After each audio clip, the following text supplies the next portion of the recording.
올해 1분기에 우리 경제가 역성장했습니다. 작년 2분기 이후 3분기 만인데요. 내수와 수출 모두 부진했다는 게 뼈아픈 지점입니다. 취재기자 연결해보겠습니다. 이한승 기자. 네, 이한승입니다. 1분기에 우리 경제가 얼마나 뒷걸음질 친 건가요? 네, 한국은행이 발표한 올해 1분기 실질 국내 총생산 속보치에 따르면 1분기 GDP는 한 분기 전보다 0.2% 감소했습니다. 이처럼 GDP 성장률이 마이너스를 기록한 건 마이너스 0.2%를 기록했던 지난해 2분기 이후 3분기 만에 처음입니다.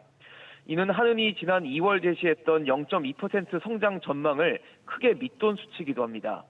당시 한은은 2분기 이후로도 0.5% 이상 성장해 올해 연간 성장률이 1.5%가 될 것으로 전망한 바 있습니다. 최근 통화정책 방향에서 경고했던 1분기 역성장 가능성이 현실화한 만큼 올해 성장률이 1% 아래로 내려갈 수 있다는 우려의 목소리도 커지고 있습니다.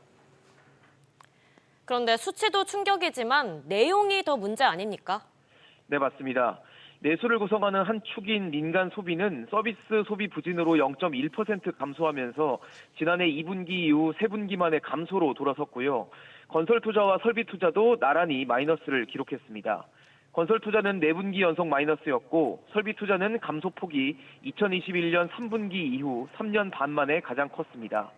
1분기 수출은 화학제품과 기계, 장비 등을 중심으로 1.1% 감소해 2022년 4분기 이후 가장 큰 감소폭을 보였습니다. 2분기부터는 미국의 통상 압박이 현실화될 수 있는 만큼 한국 경제를 흔든 충격이 쉽게 가시지 않을 전망입니다. SBS 비즈 이한승입니다. 이런 가운데 SK하이닉스가 올해 1분기 기준 사상 최대의 영업이익을 보이며 시장 전망치를 웃도는 어닝 서프라이즈를 기록했습니다. 이어 미국 정부의 관세 정책 불확실성 속에서도 영향받는 부분은 제한적일 거라고 내다봤는데요. 취재기자 연결합니다. 박연신 기자. 네, 박연신입니다. 먼저 SK하이닉스의 올해 1분기 실적부터 자세히 전해주시죠. SK하이닉스는 올 1분기 7조 4,405억 원의 영업이익을 기록하며 지난해 같은 기간보다 158% 증가한 실적을 보였는데요. 이는 1분기 기준으로 사상 최대 실적입니다. SK하이닉스는 올 1분기에도 지난 4분기에 이어 삼성전자 전사 영업이익을 뛰어넘는 영업이익을 보여준 것으로 나타났습니다. 이렇게 호실적을 보인 것은 고부가 가치 제품 판매 확대에 따른 건데요. SK하이닉스가 인공지능, AI 필수제로 지목된 고대역 메모리, HBM 시장을 주도하고 있기 때문입니다. 또 이제 반도체 분야가 관세 변수가 큰 상황인데 SK하이닉스는 이에 대해 어떤 전망을 내놨나요? SK하이닉스는 컨퍼런스 콜을 통해 미국과 일부 국가 간 상호 관세 조치가 유예 중이지만 반도체 품목에 대한 관세 부과 가능성도 제기되고 있다며 현 시점에서 관세 정책 방향과 영향을 예측하기에는 불확실성이 크다고 밝혔는데요. 다만 AI 서버는 상대적으로 미국 정부의 관세 정책 영향이 제한적이라고 덧붙였습니다. 글로벌 수요에 대한 전망은 밝다는 점을 강조했는데요. SK하이닉스는 HBM 장기 수요 증가에 대해 의심의 여지가 없다며 지난해부터 오는 2028년까지 연평균 약 50% 수준의 HBM 수요를 전망한다고 설명했습니다. SK하이닉스는 저전력 D램 기반의 고부가 신제품 공급도 곧 시작하는데요. 수요가 본격화하면 공급을 추진한다는 방침입니다. SBS 비즈 박연신입니다. 미국발 관세 정책으로 경기 부진 우려가 커지는 가운데 반도체 업종 호조로 이달 기업 체감 경기가 소폭 개선됐습니다. 한국은행에 따르면 이달 전산업 기업 심리 지수는 87.9로 전달보다 1.2포인트 올랐습니다. 2달 연속 상승했지만 계엄 이전인 지난해 11월 수준은 회복하지 못했습니다. 관세 협상 관련해서도 살펴보겠습니다. 트럼프 행정부발 관세 전쟁 시작 이후 처음으로 한국과 미국 두 나라의 재무 통상 수장들이 오늘 만납니다. 취재기자 연결해 자세히 알아보겠습니다. 김한진 기자. 네, 김한진입니다. 한미 통상협의가 드디어 오늘 밤에 열리죠? 네, 현지 시간 24일 아침 8시, 우리 시간으로 오늘 밤 9시에 시작할 예정입니다. 우리는 최상목 경제부총리와 안덕근 산업통상자원부 장관이, 미국에서는 스콧 베선트 미 재무부 장관과 제이미슨 그리어 무역대표부 대표가 나섭니다. 안 장관은 이번 협의 목적은 기본적으로 상호 부과가 된 것을 철폐하는 것이라며 상호 관세를 계속 유예받는 방향으로 접근할 계획이라고 말했습니다. 그러면서 25% 품목 관세가 부과돼 대미 교역에 차질을 빚는 자동차 문제도 신속히 해결할 것이라고 밝혔습니다. 이와 관련해 한덕수 대통령 권한대행은 조금 전 국회 시정연설에서 국익을 최우선으로 해 총력을 기울이겠다며 무역 균형, 조선, 액화천연가스 3대 분야에서의 윈윈을 모색할 것이라고 강조했습니다. 한편 트럼프 대통령은 대중 관세율을 조정하겠다는 이 결정 시점을 제시했다고요? 네, 트럼프 대통령은 현지 시간 23일 중국과 매일 협상하고 있다며 2, 3주 안에 관세율을 정할 것이라고 말했습니다. 전날에도 대중국 관세 145%가 매우 높다며 인하 가능성을 시사한 데 이어 구체적인 시점까지 거론한 겁니다. 현지에서는 트럼프 대통령이 중국에 대한 관세율을 품목에 따라 절반 넘게 낮추는 방안을 검토하고 있다는 보도도 나왔는데요. 베센트 재무장관도 한 행사에서 미중 간 빅딜의 기회가 있다고 언급하기도 했습니다. SBS 비즈 김한진입니다. 이런 가운데 트럼프 대통령의 장남인 트럼프 주니어가 다음 주 우리나라를 찾을 예정입니다. 트럼프 대통령 취임 이후 첫 방한인데요. 신세계 정용진 회장을 비롯한 재계 인사들과 만날 전망입니다. 정대한 기자. 네, 정대한입니다. 정용진 회장의 초청으로 이번 방한이 성사됐다고요? 네, 그렇습니다. 정 회장과 트럼프 주니어는 호영호재할 정도로 친한 사이인 것으로 알려져 있는데요. 재계에서 정 회장에게 트럼프 행정부와 소통할 수 있도록 가교 역할을 해달라는 요청이 있던 것으로 전해집니다. 이에 정 회장은 이달 초 미국을 방문해 트럼프 주니어에게 방한을 요청했고 이를 수락하면서 한국행이 성사된 것으로 알려졌습니다. 트럼프 주니어는 올해 초 정 회장을 트럼프 대통령 취임식 무도회에 초청했고 정관계 유력 인사와의 만남도 주선했습니다. 정 회장뿐만 아니라 또 이제 다른 재계 인사들도 만나죠. 네, 이번 방문이 재계에서 요청해 이뤄진 만큼 10대 그룹 총수를 포함한 재계 인사를 두루 만날 예정입니다. 어느 기업을 만날 것인지는 현재 계속 조율 중인 것으로 알려졌는데요. 트럼프 주니어가 지난 2월 개별 회동한 것으로 전해지는 정의선 현대차그룹 회장과의 만남도 있을 것이라는 전망도 나옵니다. 재계 인사들과의 이번 만남에서는 조선 분야 협력과 알래스카 LNG 개발 사업 협력 등에 대한 논의가 있을 것으로 보이는데요. 특히 양국 간 관세 협상이 본격 개시되는 시점인 만큼 관련해 우리 기업들의 대미 투자에 대한 논의도 오갈 전망입니다. SBS 비즈 정대한입니다. 한편 국민연금 등 공적연금을 받아오다가 난데없이 건강보험 피부양자 자격을 잃고 지역가입자가 된 사람들이 30만 명이 넘는 것으로 나타났습니다. 무임승차를 막는다며 제도를 손봤기 때문인데 경제력도 없는 상황에서 갑자기 건보료 부담이 커졌다는 지적이 나옵니다. 최윤아 기자. 네, 최윤아입니다. 그러니까 계속 공적연금을 받아오다가 갑자기 피부양자에서 제외됐다는 거죠. 네, 국회 보건복지위원회 소속 김선민 의원실이 건강보험공단에서 제출받은 자료에 따르면 이런 경우가 31만 4,500여 명에 달했습니다. 2022년 건보료 부과체계 2단계 개편을 통해 피부양자의 연합산 소득 요건을 기존 3,400만 원 이하에서 2천만 원 이하로 대폭 낮춘 데 따른 겁니다. 합산소득에는 개인연금 등 사적연금 소득은 포함되지 않고 공무원연금이나 국민연금 같은 공적연금만 포함되는데요. 공적연금으로 매달 167만 원만 타도 연소득이 2천만 원을 넘게 되면서 이처럼 대규모 피부양자 이탈이 발생했습니다. 이들은 지역가입자로 전환돼 월 평균 9만 9천 원이 넘는 보험료를 내고 있습니다. 그런데 탈락자 중 상당수가 부부 동반이라고요? 그렇습니다. 피부양자 자격을 잃은 사람의 37%에 해당하는 11만 6천여 명이 부부 동반 탈락자였는데요. 건보당국은 과거부터 피부양자 제외 소득 요건은 부부 합산으로 계산하면서 재산 요건은 남편과 아내 개별로 계산해 논란이 됐습니다. 이에 당사자가 아닌 배우자에게 갑작스레 보험료 부담이 갈 수 있고 경제적 능력이 없는 상태라면 더욱 불합리하다는 지적이 나오고 있습니다. SBS 비즈 최윤아입니다. 한국은행이 기준금리를 현 수준으로 유지했지만 은행들이 대출금리는 안 내리고 예적금 금리만 팍팍 내리고 있습니다. 금융권에선 저마다 손님을 끌어보겠다고 고금리 특판을 내놓으며 선전하지만 막상 가입하려고 하면 그림의 떡인 경우가 많습니다. 류선우 기자의 보도입니다. 아이 키우는 가정을 응원한다며 한 시중은행이 내놓은 고금리 적금. 최고 연 10% 금리를 제공한다는데 자세히 살펴보면 기본 이율은 2%로 나머지 8%포인트는 여러 조건을 충족해야 합니다. 기초생활수급자거나 장애인, 한부모 가정 중 하나에 해당하면서 아이를 4명 낳고 해당 은행 통장으로 아동수당을 6번 이상 받은 경우여야 연 10% 금리를 적용받을 수 있습니다. 농락당하는 기분이고 명확했으면 좋겠어요. 좀 그러니까 까보면 뭐 이런 거는 좀 이제 없어야 되지 않나. 직장인이나 사업자, 국민연금 수급자 등 소득을 이체하는 모든 사람에게 최고 연 7%를 준다는 다른 은행의 상품도 상황은 마찬가지. 특정 조건을 채워야 할 뿐 아니라 월 최대 저축 한도가 30만 원으로 1년을 부으면 11만 원 남짓을 이자로 받습니다. 까다로운 조건을 다 맞추기도 어렵고 정작 맞춰도 돌아오는 건 적다 보니 실속은 없다는 게 소비자들의 평가입니다. 그때는 뭐 상당히 이자 많이 주고 같이 해서 들었는데 나중에 타고 보니까 본전밖에 안 나오더라고. 3년 넣었는데 기가 막혀가지고 이러면 누가 은행을 이용하겠어요.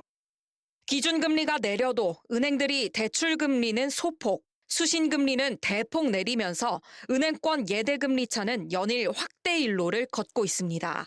SBS 비즈 류선우입니다. 어지럼증 치료제에서 발암 물질이 나와서 회수 조치가 내려졌습니다. 또 인기 비타민 제품에선 표기와 달리 요오드가 과다 함유돼서 판매가 중단됐습니다. 취재기자 연결합니다. 오정인 기자. 네, 오정인입니다. 우선 어지럼증 약이 회수가 된 게 이달 들어서만 벌써 5번째라고요? 그렇습니다. 식품의약품안전처는 어제 대한유팜의 히스탄 F정 16mg과 24mg을 회수 조치했습니다. 의약품 제조 유통 과정에서 생기는 발암물질로 알려진 니트로사민류 불순물이 초과 검출됐기 때문입니다. 앞서 지난 15일엔 휴온스의 메가베타정 24mg에서도 같은 불순물이 나왔고요. 테라제니텍스 메네신정과 휴온스 메디텍 베타이스정 24mg도 같은 이유로 회수 조치됐습니다. 제품마다 조금씩 차이는 있지만 소비 기한이 올해와 내년까지인 최근 2년 사이 제조된 것들인데요. 어지럼증과 청력 저하 등 메니에르병 치료제로 사용되는 베타이스틴 성분 의약품인데 환자들의 처방 공백에 대한 우려가 커질 것으로 보입니다. 또 유명 비타민도 판매가 중단됐네요. 네, 1등 비타민으로 잘 알려진 고려은단의 멀티비타민 올인원도 식약처로부터 회수 조치를 받았습니다. 이 제품에선 요오드가 초과 검출됐습니다. 회수 대상은 소비기한이 2027년 2월 10일로 표시된 1560mg 60정 제품입니다. 이 제품의 요오드 함량은 기준치의 2배를 넘긴 것으로 확인됐습니다. 요오드를 과다 섭취할 경우 입이나 목, 복부 통증을 비롯해 발열과 구토 등 증상이 나타나고 장기간 과다 섭취하면 갑상선 기능 항진증 등 부작용이 발생할 수 있습니다. 식약처는 소비자들에게 해당 제품을 갖고 있을 경우 즉시 복용을 중단하고 구입처에 반품해 줄 것을 당부했고요. 판매자에 대해서도 판매 중단 조치를 요청한 상태입니다. 제조사인 고려은단은 요오드가 기준치를 초과해 들어간 원인을 조사하고 있습니다. SBS 비즈 오정인입니다. 중국 온라인 플랫폼에서 판매하는 일부 어린이용 완구에서 가습기 살균제 성분이 검출됐습니다. 서울시는 알리익스프레스와 테무, 쉬인에서 판매 중인 완구 25종의 안전성 검사를 진행한 결과 4개 제품이 부적합 판정을 받아 판매를 중단한다고 밝혔습니다.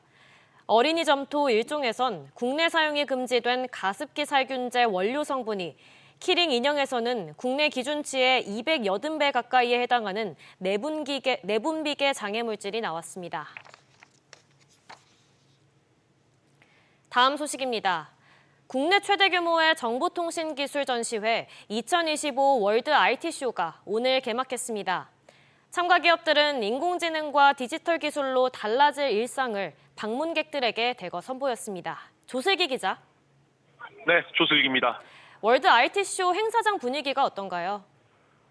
네, 올해 월드 IT쇼 행사는 17개국 450개 국내 기업과 기관이 한자리에 모였습니다. 삼성전자와 LG전자 등을 필두로 SK텔레콤과 KT 등 주요 통신사들은 물론 유망 ICT 스타트업에 이르기까지 최신 AI와 디지털 기술을 선보였습니다. 삼성전자는 지하철과 학교 등 일상 공간에서 갤럭시 S25 시리즈의 갤럭시 AI 기능 체험 부스를 마련했고요. LG전자는 가정 내 집사 로봇인 이동형 AI 홈 허브를 공개했습니다. 음성과 이미지 정보를 인식해 원하는 책을 읽어주는 기능을 선보였습니다. 책 읽어줘. 책을 보고 있어요. 곧 알려드릴게요.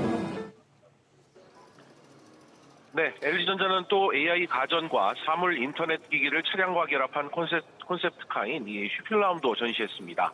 SK텔레콤은 AI 데이터 센터를 비롯해 업무용 AI 에이전트와 반려동물 AI 진단 보조 서비스 등 ADAT 기반 다양한 신기술을 현장에서 구현했습니다.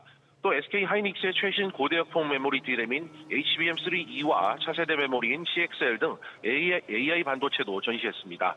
KT 역시 마이크로소프트와 협업해 만든 AI 에이전트 4종과 일상 속 다양한 AI 기술을 선보였습니다. 현대자동차는 친환경 수소 전기차 D-올류엣 넥소와 차량에서 스마트홈 기기를 제어하는 스마트싱스 카트홈 서비스 체험존을 현장에 마련했습니다.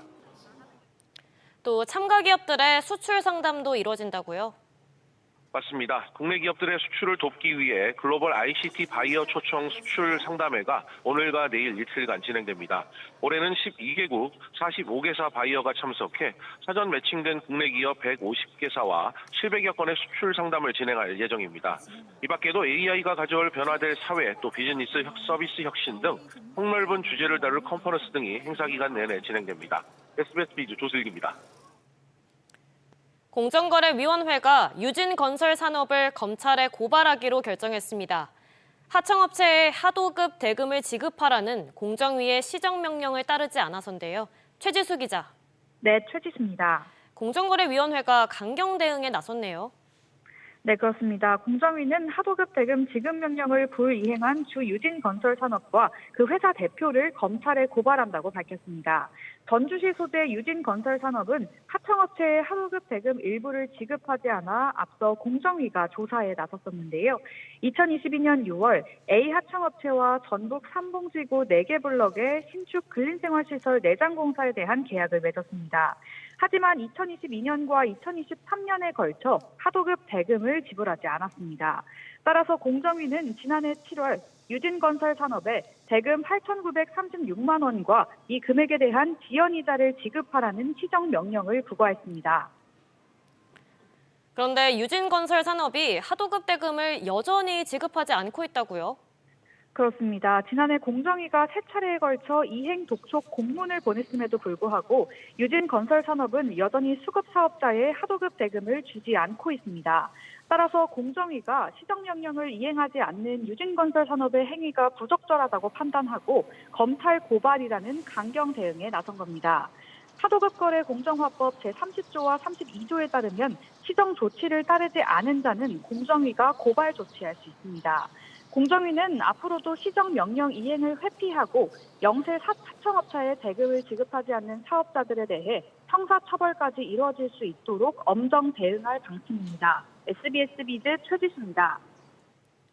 중앙선거관리위원회가 제21대 대통령 선거에 대비한 보험 가입에 나섰습니다. 대통령 선거를 두고 책임보험에 드는 건 이번이 처음인데요. 취재기자 연결해 알아보겠습니다. 오서영 기자. 네, 오서영입니다. 선관위가 구체적으로 어떤 보험에 드는 건가요? 네, 제21대 대통령 선거 영업배상 책임보험입니다. 중앙선거관리위원회가 낸 가입 입찰 공고를 보면 4억 4,500만 원 규모의 책임보험인데요. 보험 가입 기간은 사전투표 기간인 다음 달 29일과 30일, 그리고 선거일인 6월 3일입니다. 여기에다 보험 청구 소멸시효 기간을 사고일로부터 석 달로 별도 설정했는데요. 이번에 가입하는 보험은 제21대 대통령 선거에 전국 투표소 모두 적용되며 피보험자는 각급 선거관리위원회와 투표 사무관계자 일체로 약 3,500만 명이 대상입니다. 이렇게 대통령 선거 보험을 드는 건 최초인데 왜 가입하는 건가요? 네, 투표소에서 발생한 사고에 대해 법률상 배상 책임이 발생한 경우 그 손해배상금을 보장하는 보험입니다. 분해 치료비도 보상 항목인데요. 위원회가 운영하는 투표소에서 발생한 사고로 신체 장애를 입은 사람에 대해 배상 책임 여부를 불문하고 본인 부담금 의료비를 보상받는 용도입니다. 선관위에 따르면 올해 최초로 가입하는 보험인데요. 선관위는 선거 때마다 선거인들이 다치는 사고는 항상 발생해 왔는데 내부적으로 안전사고에 대해 보상할 수 있는 규정이 없었다고 말했습니다. 그러면서 재보궐선거 때 일부 지역에서 가입을 해봤고 임기 만료 전국 단위 선거로서는 이번이 처음으로 가입하는 보험이라고 설명했습니다.